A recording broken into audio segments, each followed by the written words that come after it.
Minecraft में एक setting है जिसको ऑन करने से आपको नेक्स्ट अपडेट के फीचर्स का अर्ली एक्सेस मिल जाएगा। और आपने ये रे ट्रेसिंग का बटन तो देखा ही होगा, बट ये है क्या और इसको ऑन कैसे कर सकते हैं। माइनक्राफ्ट पहले से काफी ज्यादा अपडेट हो चुका है और इन अपडेट्स में कुछ न्यू सेटिंग्स भी आए हैं जिनके बारे में कुछ प्लेयर्स नहीं जानते हैं। तो आज के इस वीडियो में मैं आपको वो सारी इंपॉर्टेंट एंड सीक्रेट सेटिंग्स बताने वाला हूँ।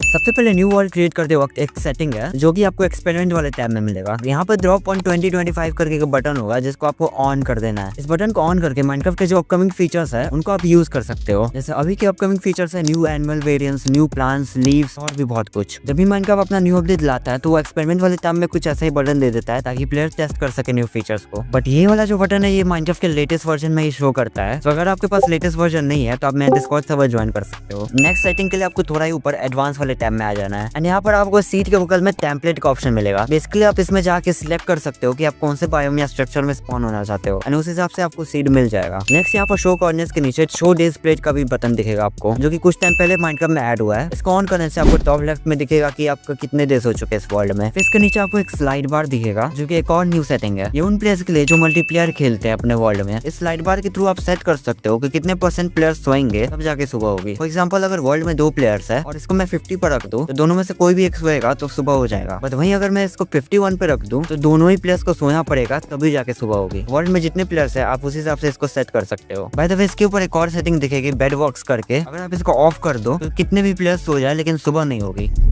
अब हम आ जाते हैं माइनक्राफ्ट के मेन सेटिंग्स के अंदर, जिसमें सबसे पहले आता है एक्सेसिबिलिटी का टैब। और इसके अंदर 1-2 सेटिंग्स है जिसमें सबसे पहले टेक्स्ट टू स्पीच, जिसको ऑन करने से चैट में अगर आप कोई भी मैसेज करते हो या फिर आपका कोई दोस्त मैसेज करता है तो गेम उसे बोल के बताएगा।